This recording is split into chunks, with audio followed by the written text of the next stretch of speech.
Dobrý den, vítám vás u dalšího reportu z fotbalových utkání tady v Krásném Poli.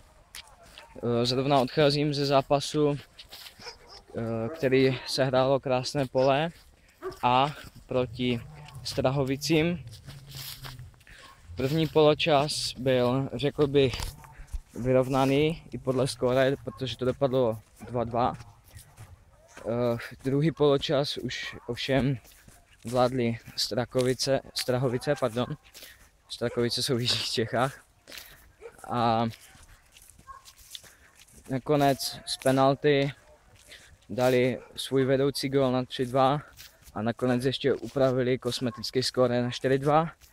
Takže Krásné Pole má na svém kontě stále 4 body za 1 prohru, 1 remízu a 1 výhru.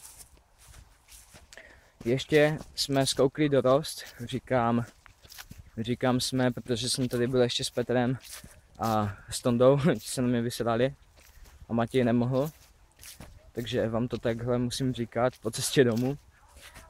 A dorost prohrál úplně otřesným výsledkem jako vždycky, protože náš dorost to je jedna velká komedie a dorost prohrál 7-1. Ty góly byly všechny většinou z dorážek, takže ani nemá smysl to nějak rozebírat, protože jich je opravdu hodně.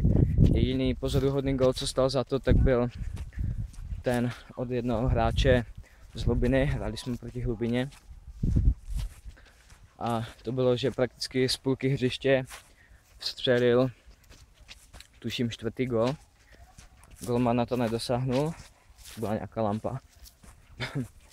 Takže dneska Krpole zase projelo všechno, co mohlo. Já jsem zůstal sám a je poslední prázdninový den, takže ideální stav. Tak se prosím vás nezlobte, že je to udělané jenom takhle ve stručnosti, že tentokrát nevíme jména, nevíme minuty, teda nevím. Kdyby tady byl Petr s Tondou, tak bychom to věděli, ale obraťte se s tím na ně, to oni se na mě vysedali. Říkali, že už tam nechcou být do konce, takže jsme ani nemohli udělat report. Takže tímto se s vámi loučím a příště již doufám v plné sestavě.